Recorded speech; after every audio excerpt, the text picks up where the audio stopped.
तो आज के इस लेक्चर में ना हम देखने जा रहे हैं कि स्टेटमेंट हम लोगों ने ऑलरेडी पहले किया हुआ है एसक्यूएल स्टेटमेंट, लेकिन how we can create a table हम कैसे बनाएंगे एसक्यूएल सर्वर के अंदर में, and how we are going to create CRUD operation inside the table, है ना। यानी कि DML और DDL स्टेटमेंट हम लोगों ने एसक्यूएल सर्वर के अंदर में देखा हुआ है। आज मैं आपको बताने जा रहा हूँ स्टोर्ड प्रोसीजर, काफ़ी इंपॉर्टेंट टॉपिक है। प्रोसीजर्स या प्रोसीजर, स्टोर्ड प्रोसीजर जो एसक्यूएल सर्वर के अंदर होता है। Stored procedure, what is stored procedure? अगर मैं बात करता हूँ स्टोर्ड प्रोसीजर की, तो आप बोलोगे stored procedure is a pre compiled set of statement. Stored procedure is a pre compiled set of statements.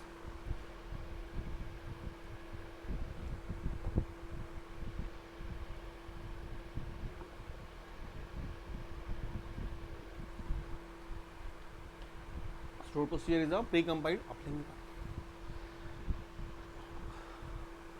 Stored procedure is a pre-compiled set of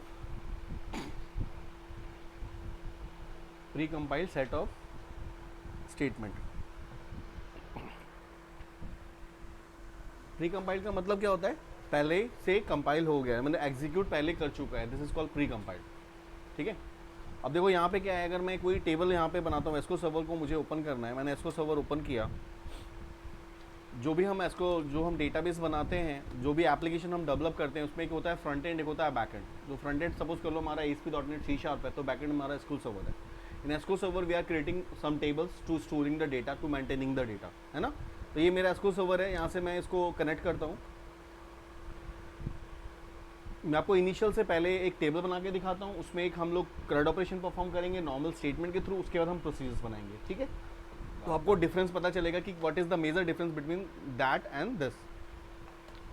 यहां से मैंने न्यू क्वेरी लिया,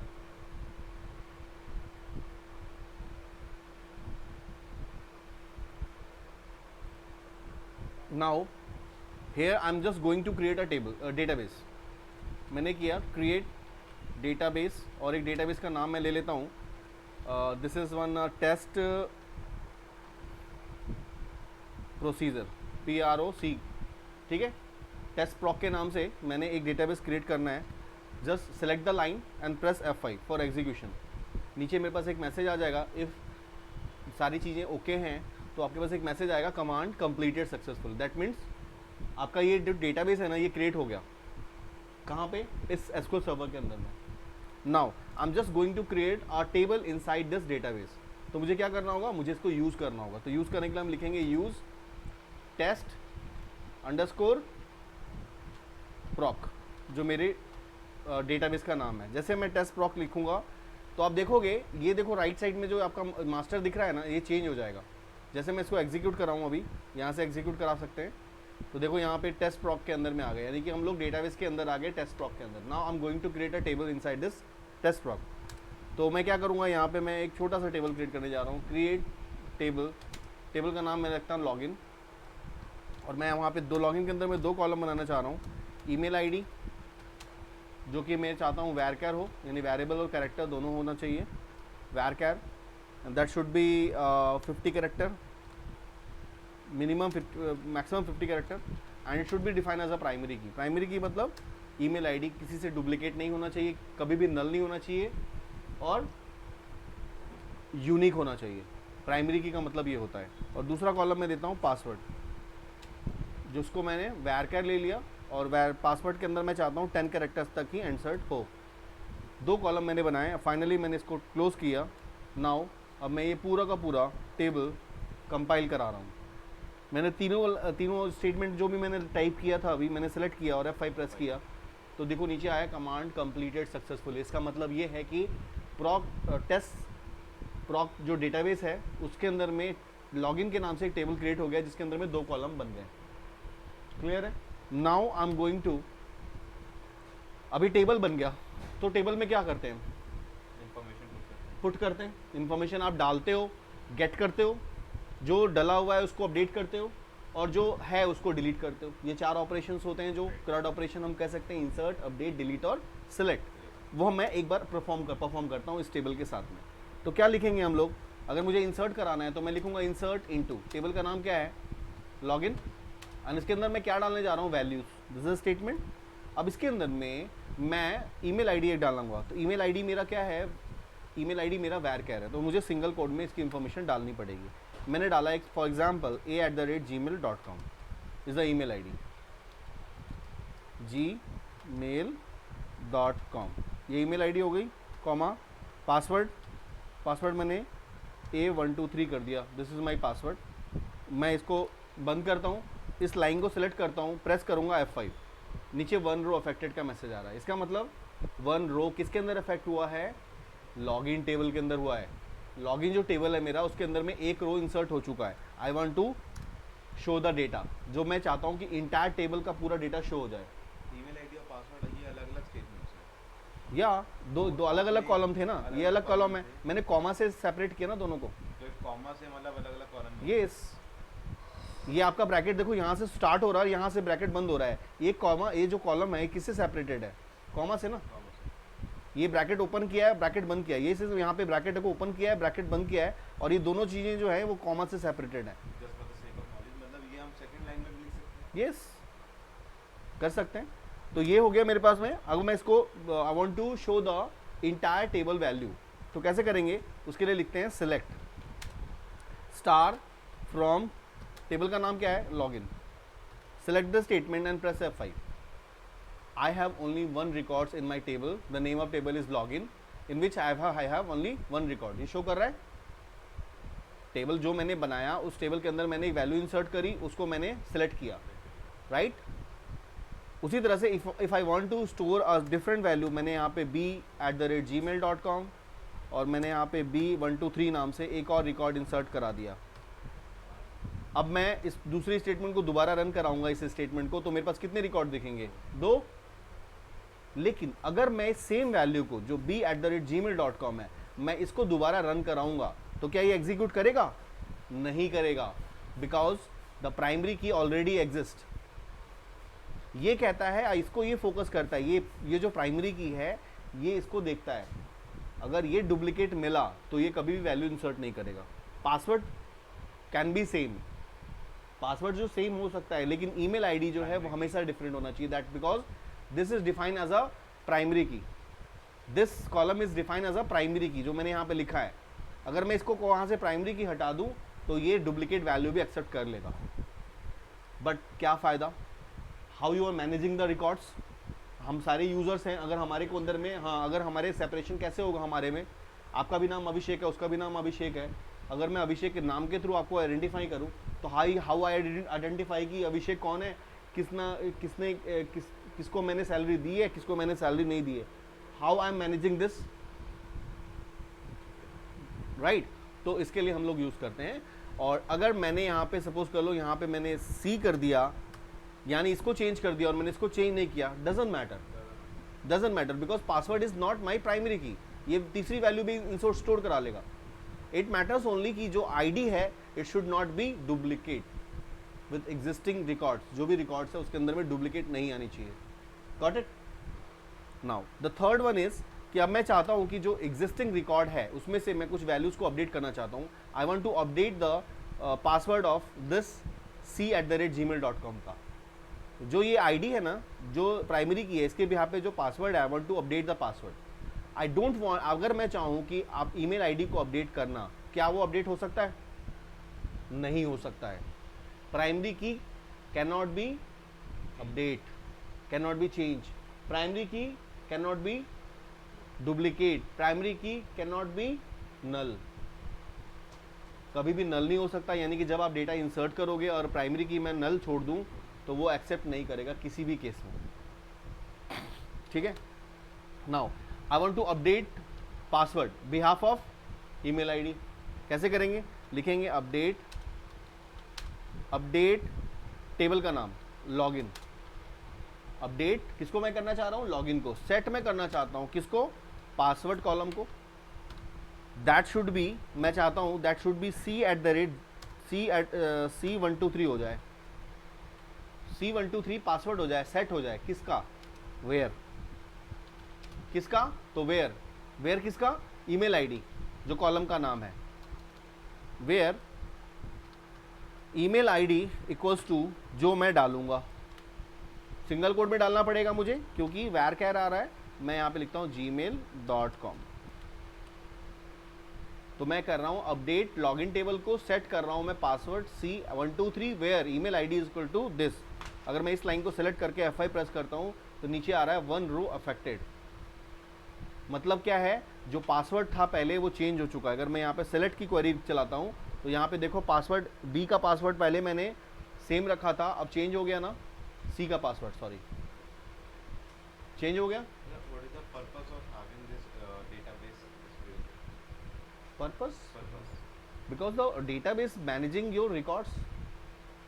मेन तो देखो what is this database, what do think what database. Database मतलब वो हमारा information सारा। तो हम देख मतलब for example login ID and password.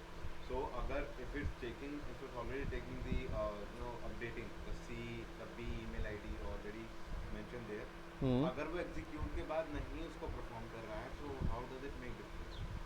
किसको नहीं परफॉर्म कर रहा है? See अभी हमने इससे पहले आपने A डाला था a@gmail.com. Then you put it B. Then you execute it. But उसने execute करने के बाद perform नहीं किया उसको B को। किया था? आप कह रहे थे ना उस शायद उसने परफॉर्म नहीं किया उसने। नहीं किया उसने। जो मैं रिकॉर्ड डालूंगा वही एक्सेप्ट करेगा ना। It only identify the primary key never be duplicate. It's matters only in the case of the primary key. ये आप क्या डालते हो डजेंट मैटर। आपका जीमेल का और मेरा जीमेल का पासवर्ड सेम हो सकता है, हम लोग एक जैसे सोच सकते हैं तो हम, लेकिन ईमेल आईडी तो हम नहीं रख सकेंगे ना। ईमेल आईडी हो ही नहीं सकती क्योंकि आप सोच भी सकते हो कि ईमेल आईडी और मैं अपनी सेम रख लूँ, लेकिन अब whenever you put the email ID same email ID the Gmail will denied you ना कि this ID already used by the Ajit, you can not use this. Okay. तो ये insert into login value ये पहले ये रखा फिर B रखा फिर C रखा so I have to make मतलब Yeah, it's your choice. Whenever you are creating a account on a Gmail, after you are changing some password, updating some password, it's your choice. कभी भी आप कर सकते हो, कुछ भी रख सकते हो। ना I was asking you insert into login value यहाँ पे C रखा है तो C तो उसने ऑलरेडी डाल दिया। अभी अगर मेरे को D लगाना है तो मैं सेकंड लाइन चूज करूंगा या इसको ही मैं ऑल्टर मैं इसको यहाँ पे ऑल्टर कर सकता हूँ ना। मैंने यहाँ पे D ले लिया एंड मैंने दोबारा से इसे रन करा दिया, ये एग्जीक्यूट करा देगा तो वो ले लेगा। ऑब्वियसली। So I ये don't need to put it again and again. क्यों करोगे? E. No need to write some another code क्यों करोगे? बिकॉज आपके पास लिखा हुआ है। अगर आप चाहते हो कि सारे रिकॉर्ड्स की इन्फॉर्मेशन आपको दिखे तो आप कॉपी पेस्ट कर लो, है ना। ये आप कॉपी पेस्ट कर लो, एवरी टाइम कॉपी पेस्ट कर लो। तो अभी मेरे पास क्या हो गया, मुझे नीचे भी दिख जाएगा ना तो हाँ कोई दिक्कत है नहीं। जैसे यहाँ पे सेलेक्ट किया मैंने, सारी 4 डिजिट आ गई, अब मेरे पास डी आ गई। लेकिन अगर मैं सेम यही डी को दोबारा रन कराऊंगा यहाँ पे एरर आ जाएगा। क्यों आ जाएगा? क्योंकि ये प्राइमरी की आ गया, कह रहा है प्राइमरी की वायलेशन आ गया। प्राइमरी की वायलेशन आ गया क्योंकि डी ऑलरेडी डेटाबेस में है। अगर मैं डी की जगह में कुछ और कर दूं, डी की जगह पे मैंने एन कर दिया, डी की जगह पे मैंने एन कर दिया, इसको सेलेक्ट करके मैं इसको रन कराता हूँ तो ये एन को भी ले लेगा क्योंकि एन जो है that is different, that is वो उसके अंदर में नहीं है, राइट।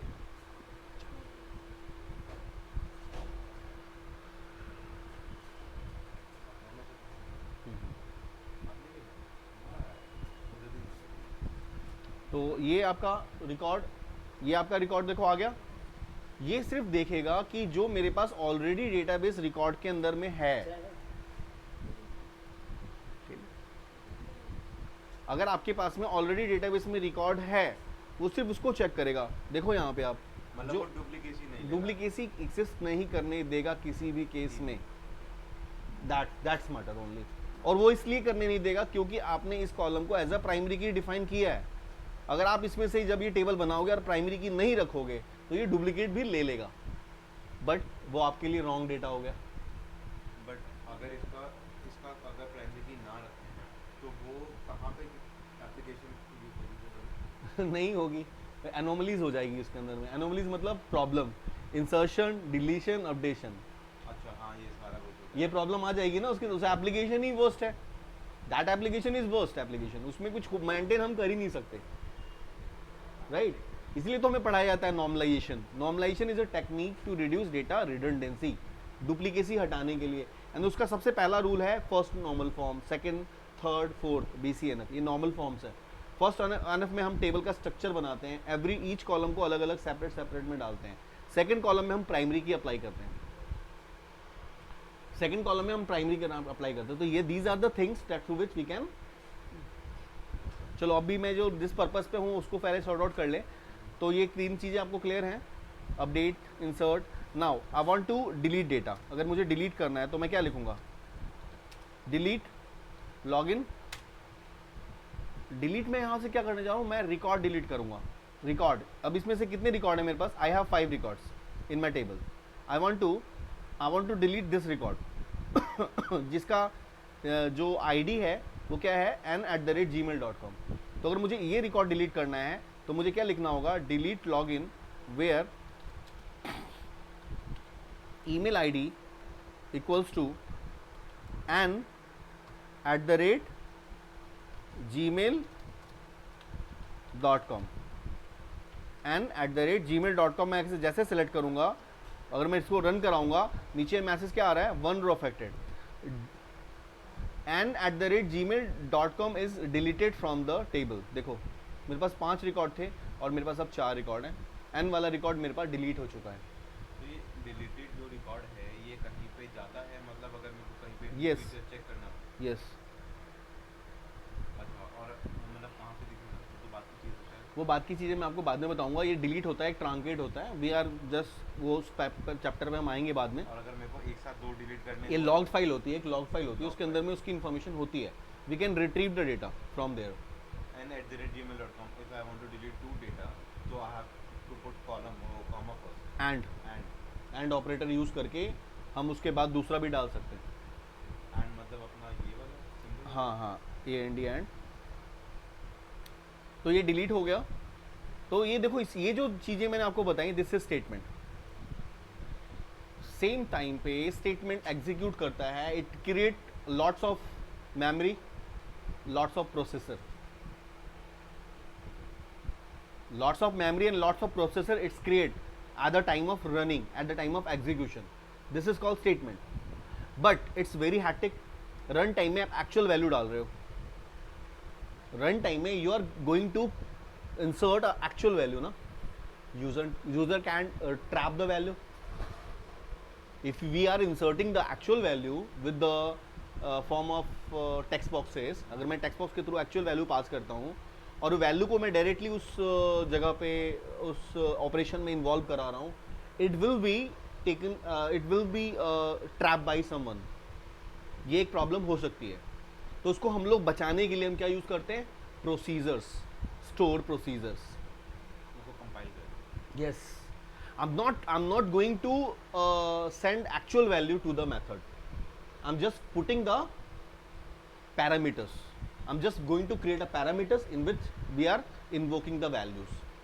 तो ये क्या होगा, अगर हमें पैरामीटर भेजूंगा रन टाइम में rather than the actual value, तो जो यूज़र होगा, जो हैकर होगा, अगर वो ट्रैप करने की कोशिश करेगा तो उसको पैरामीटर्स मिलेगा और पैरामीटर की वैल्यू वो देख ही नहीं सकता,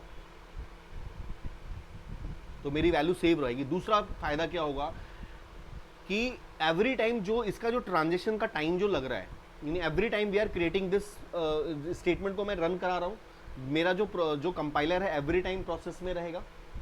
लेकिन प्रोसीजर क्या रहेगा, प्रोसीजर मैंने आपको क्या लिखवाया, it's pre compiled. Pre compiled मतलब पहले से कंपाइल्ड है। प्री कंपाइल्ड का मतलब पहले से कंपाइल्ड है, आपने अभी कंपाइल नहीं किया, you are already compiled, you have already created. Every time you are just involving putting the values only, you are every time you are putting the value. जैसे कि आपको यहाँ से गुड़गांवा जाना है, आपको गुड़गांवा जाने के लिए आपको 2 मेथड हैं। एक तो मेथड है आपके पास जिसको हम ओला उबर बोलते हैं, और एक आपके पास में स्टेटमेंट है, दिस इज स्टेटमेंट। स्टेटमेंट में आप रोड पे खड़े हो गए और आपने गाड़ी वाले को रुकवाया, हाँ भाई चलोगे, हाँ भाई चलोगे, you are deciding the values, you are negotiating the values कि हाँ भाई कितना लेगा, वो कितना लेगा, it will take more time. This is statement, this is statement. And procedure क्या हो गया, Ola Uber is already a procedure that, उसका काम ही यही है कि भाई आप लोगों को घुमाना है, एक जगह से दूसरी जगह लेके जाना है। The service of Ola and Uber is this is store procedure, this is just like a store procedure. वो क्या कर रहा है, जो ओला उबर का जो ड्राइवर आ रहा है उसके पास उसकी सारी इंफॉर्मेशन आपके पास में हाइड है, वो एक क्या है, प्रोसीजर है। वो आ रहा है एज अ ह्यूमन बीइंग, आपको एक सर्विस दे रहा है, but you don't know about that कि ये जो गाड़ी है वो कौन से बंदे ने लगवाई है, ये जो बंदा है वो कैसे रिक्रूट हुआ इस कंपनी में, you don't know about that. ठीक है, और आप जाते हो वहां पे और you are just using the services, यानी कि एक कैब है वो आपके लिए भी है, आपके लिए भी और मेरे लिए भी है, लेकिन ये हम प्रोसीजर के थ्रू इस कैब को हमें इजीली ऑक्यूपाई कर रहे हैं और हम उसको देख रहे हैं कितने बजे वो वहां पे पहुंचेगा, तब मैं सेम टाइम पे वहां जाऊंगा और उसको कैच करूंगा और चला जाऊंगा। टाइम बच रहा है आपका, सेम जस्ट लाइक दिस। आपका यहाँ पे टाइम ज़्यादा लग रहा है, वहाँ पे आपका टाइम कम लगेगा, और वहाँ पे आपकी जो वैल्यूज़ हैं वो प्रोसीजर के पैरामीटर के थ्रू जाएगी, ना कि एक्चुअल वैल्यू पास होगी। ठीक है, now I am just going to create a procedure for inserting value. मुझे बार बार इंसर्ट कर लिए के लिए लिखना पड़ रहा है, ये वाला बार बार मुझे लिखना पड़ रहा है, बार बार ये मेमोरी में ऑब्जेक्ट क्रिएट कर रहा है, बार बार एग्जीक्यूट कर रहा है, बार बार एक्चुअल वैल्यू पास कर रहा है। That is very dangerous, that is very dangerous in a run time environment, क्योंकि अगर आप एक्चुअल वैल्यू पास करते हो तो maybe someone can hack this. For this, for preventing this mechanism, we are just going to create. तो यहाँ पे हम क्या करते हैं, स्टोर प्रोसीजर बनाते हैं। तो हम लोग क्या करेंगे, स्टोर प्रोसीजर बनाने का अलग सिंटेक्स होता है। हम पहले लिखते हैं क्रिएट, जैसे टेबल बनाते हैं वैसे प्रोसीजर बनाते हैं। क्रिएट प्रॉक लिखो या प्रोसीजर एक ही बात है, both are same thing. Create proc and procedure का नाम, what is the name of procedure you are going to given for inserting value, what the name of procedure you are going to inserting value. तो मैंने लिखा store procedure underscore insert. मैंने insert का एक procedure बनाया, इसका नाम रखा SP, यानी store procedure underscore insert is the name of, this is the name of my procedure. अब मैं प्रोसीजर जो बनाने जा रहा हूँ, मैं किसके लिए बनाने जा रहा हूँ, इंसर्ट के लिए। तो I am going to insert 2 values, 2 columns, तो मुझे 2 पैरामीटर्स इसमें डालने पड़ेंगे। Whenever you are going to create a procedure, passing the value inside the procedure, you have to create parameter of the procedure and all the parameters should be defined with the help of @ symbol। अब मेरे पास जो procedure है इसके अंदर में कितने column है, 2 column. कौन कौन से, ना email ID and another password. मैं इस टेबल के बिहार पे प्रोसीजर बनाने जा रहा हूँ फॉर इंसर्टिंग वैल्यू। मैं ये नहीं यूज़ करना चाह रहा हूँ, बार बार मैं ये चीज़ें नहीं यूज़ करना चाह रहा हूँ। मैं एक बार प्रोसीजर बना दूंगा, प्रोसीजर में वैल्यू डालूंगा और वो इंसर्ट हो जाएगा। Yes, yes.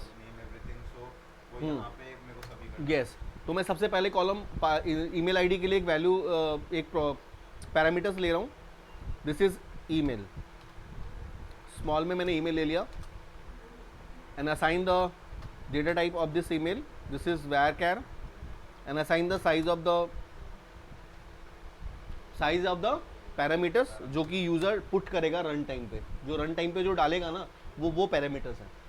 दूसरा पैरामीटर मैं किसका ले रहा हूँ, PWD पासवर्ड के लिए, जिसको मैं ऑलवेज असाइन कर रहा हूँ एज सेम varchar, जो उसका डेटा टाइप है, and the value of the column. ये मेरे हो गए 2 पैरामीटर जो कि रन टाइम पे यूज़र पुट करेगा। Now I am going to write the statement insert into, किसमें, लॉगिन के अंदर में, and what, values, and the values we are going to pass that we have defined as a parameters @email,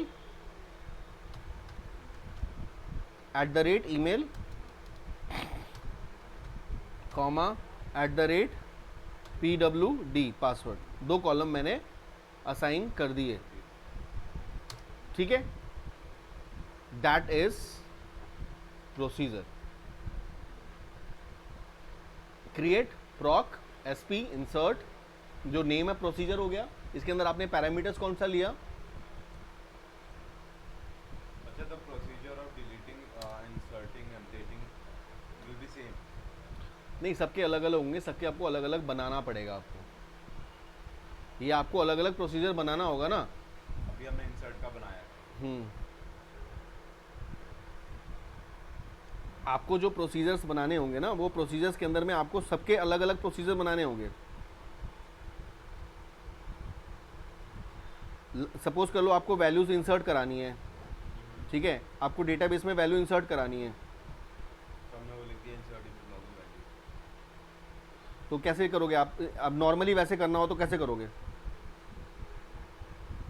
सारा कुछ लिखेंगे पहले। Insert लिखोगे, update लिखोगे, डिलीट लिखोगे, तो एवरी टाइम जब आप लिखोगे तो आप क्या करते हो, वो एवरी टाइम उसको सेलेक्ट करोगे, एवरी टाइम वो रन करेगा और उसकी वैल्यू रिटर्न करेगा,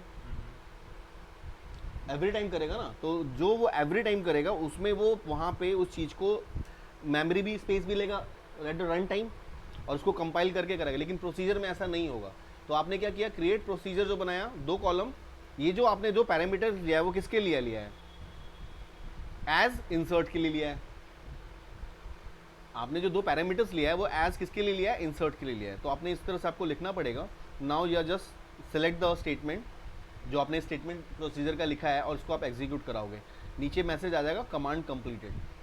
ये एक बार बन गया, दोबारा इसको रन कराने की ज़रूरत नहीं है। ये क्या रिटर्न किया इसने, इस प्रोसीजर ने रिटर्न किया ये वाला। तो अब हमें जब वैल्यूज में पुट अब मुझे वैल्यूज अगर मुझे पुट कराना है तो we don't need to write the statement again again and again. So we have a choice, मतलब हम स्टार्टिंग में उसको सेकंड ले सकते हैं ना प्रोसीजर को। बिल्कुल ले सकते हैं, इससे तो मैं आपको बता रहा हूँ। पहले तो हम वो लेते थे, उसमें वो डेंजरस ये है कि you are going to pass actual value inside the method, actual value. लेकिन यहाँ पे क्या कर रहे हो आप, वैल्यू को, जो ये प्रोसीजर है ये क्या ले रहा है, पैरामीटर्स को ले रहा है। यहाँ पे आपने एक्चुअल वैल्यूज, देखो ये एक्चुअल वैल्यूज जो था हमारी इंसर्ट की थी वो तुमने पास की, this is actual value, this is actual value and this is a parameter you are going to assign here. अभी एक बार इंसर्ट करके दिखाएंगे सर। बिल्कुल दिखाएंगे। तो तुमने सबसे पहले क्या करना, आप कुछ नहीं करना है, कोई स्टेटमेंट लिखने की जरूरत नहीं है, तुम्हें सिर्फ और सिर्फ प्रोसीजर का नाम लिखना है। तुमने लिखा है एसपी इंसर्ट, जो तुम्हारा प्रोसीजर का नाम है, ये वाला नाम है ना, एसपी इंसर्ट, यही नाम लिखा आपने। Now space, the first value is I want to insert a value with r@gmail, जो कि ईमेल आईडी है, कॉमा पासवर्ड क्या है, पासवर्ड मैं चाहता हूँ 458। That's it. मैं इस पूरी लाइन को सेलेक्ट करता हूँ और करूँगा F5। क्या मैसेज आया, 1 row affected. No need to write the code ना, मैंने क्या लिखा, सिर्फ प्रोसीजर लिखा। प्रोसीजर में अब ये इस प्रोसीजर के अंदर क्या करेगा, ये 2 वैल्यूज इस प्रोसीजर के अंदर ले जाएगा ना। तो अभी भी तो मतलब हमें एक आपने ठीक है चलो वो एक procedure मैंने तो का स्टेटमेंट लिखी नहीं। नाम, प्रोसीजर का नाम तो हमने लिखा है एक एसपी इंसर्ट, लेकिन अभी भी तो हमें ईमेल आईडी और पासवर्ड तो कोडिंग में नजर आ ही रहे हैं। तो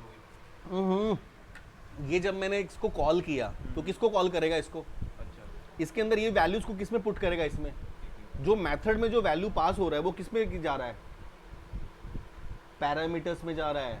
ये पैरामीटर पास कर रहे हैं ना यहाँ पे सर, वो तो मैं समझ गया। ये जो वैल्यूज आप ले रहे हो, ये जो दोनों वैल्यूज जा रही हैं वो यहाँ आप जा रही हैं। एक सिक्योरिटी पर्पस से। हाँ, यानी एक्चुअल जो रन टाइम में जो पैरामीटर जाएगा, रन टाइम में जो वैल्यू जाएगी वो पैरामीटर्स जाएंगे, और पैरामीटर के अंदर वैल्यू इनकैप्सुलेटेड है। पहले क्या था, आप एक्चुअल वैल्यू भेज रहे थे, मतलब ईमेल आईडी पासवर्ड दिखेगा लेकिन Yes. अंदर का मैटर नहीं दिखेगा। नहीं दिखेगा ना। आप यहाँ पे तो एक्चुअल वैल्यू भेज रहे हो ना, इंसर्ट में आप डायरेक्ट वैल्यू डाल रहे हो ना यहाँ पे तो। बट मैं यहाँ पे जो इंसर्ट स्टेटमेंट मैंने लिखा है, यहाँ पे उसकी जगह पे मैंने वैल्यू की जगह क्या डाल दिया, पैरामीटर्स।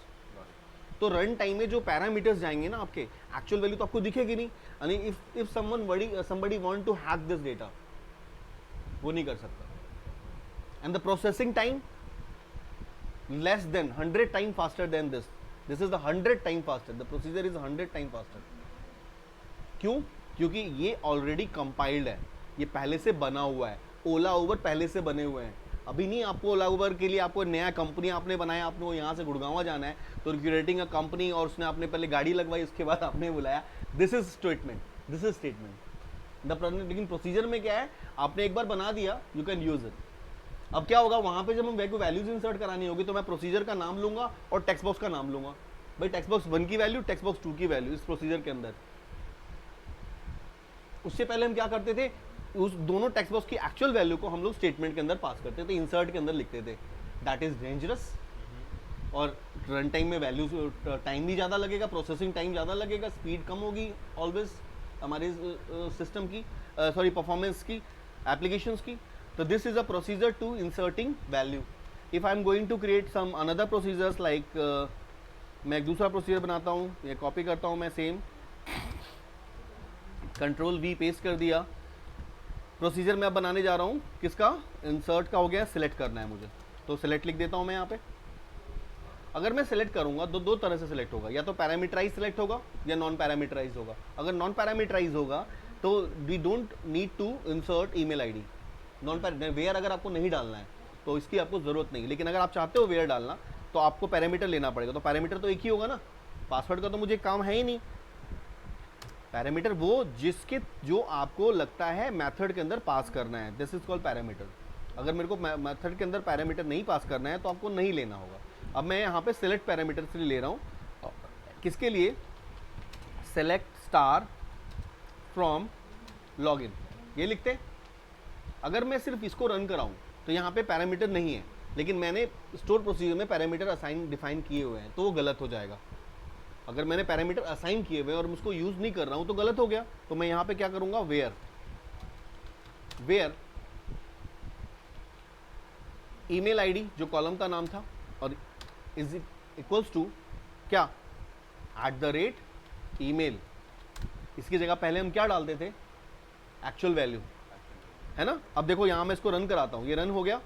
अब मैं यहाँ पे अगर मुझे किसी वैल्यू को देखना है तो मैं सिर्फ यहाँ लिखूंगा SP select, और जिसको मुझे देखना है उसकी वैल्यू, जैसे a@gmail को देखना चाहता हूँ, जीमेल की पूरी वैल्यू देखना चाहता हूँ तो a@gmail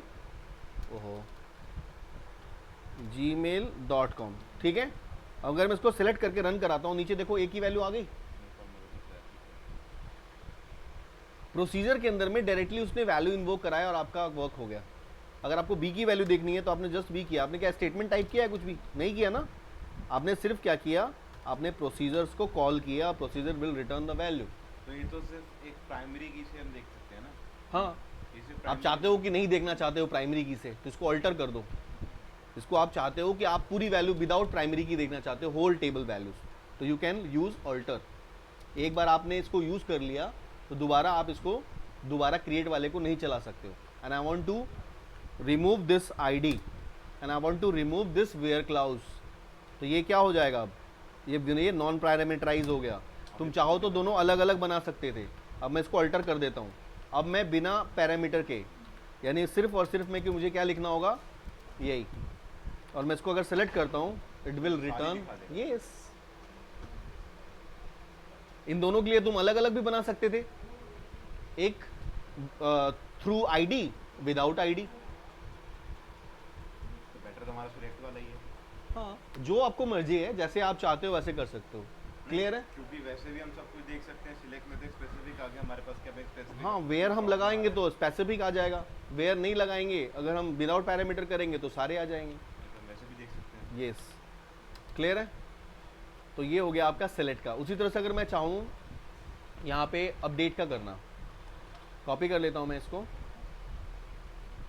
Ctrl+V, create procedure for SP update. Update में देखो क्या होगा, दोनों जाएंगे, ईमेल आईडी के थ्रू पासवर्ड अपडेट होगा, यानी दोनों पैरामीटर चाहिए, ठीक है ना। अब मैं सिर्फ चेंज किस में करूँगा, स्टेटमेंट में, अपडेट की स्टेटमेंट में।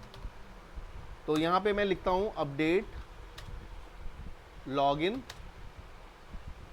Login set password is equal to @ जो मैंने पासवर्ड लिए, वो पैरामीटर्स लिया हुआ है PWD, है ना, where email ID equals to @email, जो हमने वो बनाया हुआ है। नाउ सेलेक्टेड, प्रेस F5, हो गया। अब मुझे किसी को भी पासवर्ड को अपडेट करना है तो मुझे क्या लिखना होगा, ओनली लिखना होगा SP_अपडेट, और जिसको भी अपडेट, जैसे A की वैल्यू को मुझे अपडेट करना है तो मुझे लिखना होगा a@gmail.com, जो उसका प्राइमरी की है। अब मुझे जो भी अपडेट करना है वो मुझे यहाँ पे लिखना होगा। अब मैं चाहता हूँ उसका पासवर्ड 123456 हो जाए, पहले A समथिंग था। अब मैं इसको यहाँ से सेलेक्ट करता हूँ तो ये देखो उसका A का पासवर्ड 1 रो अफेक्टेड आ गया। अगर आप सेलेक्ट की क्वेरी रन कराओगे तो देखो नीचे में एक ही पासवर्ड उसका चेंज हो गया ना, पहले क्या था कुछ और था, अब उसका पासवर्ड चेंज हो गया। जिस सिलेक्ट की क्वेरी रन कराने के आपने उसको बस क्लिक करा और F5। यस, जिस लाइन को आप सेलेक्ट करोगे और रन एग्जीक्यूट कराओगे वो उस चीज़ को ये इसका कंपाइलर समझेगा एग्जीक्यूट कराने के लिए। वैसे आप F5 करते रहो, नहीं करेगा जब तक आप उसको सेलेक्ट नहीं करते। तो ये आप ये पूरी वैल्यू अपडेट करेगा ना ऊपर से नीचे तक। मतलब नहीं। SP सिलेक्ट करना, एसपी सेलेक्ट करूंगा, यहाँ सिर्फ ये वाली स्टेटमेंट चलेगी, इसके ऊपर नीचे जो स्टेटमेंट लगी उससे कोई फर्क नहीं पड़ता इसको। ये सिर्फ उसी लाइन को एग्जीक्यूट कराएगा जिस लाइन को आपने सेलेक्ट किया हुआ है। अगर आप इसको किसी को भी नहीं सेलेक्ट किया हुआ है और आप F5 करा रहे हो तो ये पूरे को कर देगा। उसको नहीं समझ में आ रहा है ना, कंपाइलर के पास में कोई इंफॉर्मेशन नहीं है। जैसे कि आपने इस लाइन को सेलेक्ट करके अगर आप रन कराते हो तो ये उसी लाइन को रन कराता है। अगर आपने किसी भी लाइन को नहीं सेलेक्ट किया और आपने F5 कर दिया तो पूरे इंटायर को सेलेक्ट कर देगा वो। अच्छा, तो गलत हो गया ना, कि ऑलरेडी मेरे पास डेटाबेस बना हुआ है, तो देखो कितने सारे एरर आ गए। मतलब इससे पहले आपने सिलेक्ट की क्वेरी चलाई थी, इससे पहले जो अभी लास्ट में लिखा अपडेट से पहले आपने चलाई थी वो जो सेलेक्ट करोगे आप, हाँ हाँ उसी को ही ये फोकस करता है मेनली। आपको ये चीज़ लेके चलना है। If I want to get the data मैं SP करूँगा, if I want to delete the data तो मैं ये वाला करूँगा, ये अपडेट करना है तो मैं ये करूँगा, if I want to delete some data तो मैं दूसरा करूँगा। तो इस तरह से है आपका, जो को भी आप सेलेक्ट करते हो उसी को चलाता है। अब मैं लास्ट बता रहा हूँ आपको कौन सा, डिलीट वाला। क्रिएट प्रोसीजर SP डिलीट, ठीक है। तो डिलीट मुझे किसके थ्रू कराना है, सिर्फ ID के थ्रू डिलीट हो जाएगा। तो मैं ये वाला कॉलम हटा देता हूँ, है ना, इस कॉलम को मैंने हटा दिया और यहाँ मैं स्टेटमेंट चेंज कर देता हूँ, डिलीट लॉगिन वेयर आ जाएगा, यही है ना, delete login where email ID is equal to email ID। अगर मैं इसको रन कराता हूँ तो देखो ये डिलीट कर देगा, ये एग्जीक्यूट हो गया। और अगर मैं इसे रन कराना है मुझे, तो मुझे लिखना होगा SP डिलीट, और जिसको मुझे डिलीट करना है उसकी प्राइमरी की ओनली। अगर मैं यहाँ पे लिखता हूँ a@gmail.com, तो मैं जीमेल की वैल्यू को डिलीट करना चाहता हूँ टेबल से, तो वो क्या करेगा, डिलीट कर देगा। देखो नहीं, 0 रो अफेक्टेड दिखा रहा है, कहीं कुछ गलत है। हाँ, तो 0 रो अफेक्टेड दिख रहा है, इसका मतलब कहीं ना कहीं हमने कुछ गलत किया हुआ है, उसको नहीं मिल रहा होगा, इसीलिए उसने नहीं किया। जो डेटाबेस में रिकॉर्ड है उसी को डिलीट करेगा। देखो यहाँ पे आ गया 1 रो अफेक्टेड, है ना, दैट मीन्स कि वो उसने टेबल से वैल्यू डिलीट कर दी। अगर आप देखना चाहो तो आपकी टेबल की वैल्यू SP सेलेक्ट को रन कराओ, देखो नीचे क्या A की वैल्यू नहीं है ना, उसने डिलीट कर दी। तो दिस इज स्टोर्ड प्रोसीजर। ये सेफ भी है, सिक्योर भी है and 100 time faster then the statement. तो हम लोग ये यूज़ करते हैं अपने फ्रंट एंड पे, हम लोग स्टेटमेंट की जगह पे प्रोसीजर यूज़ करेंगे।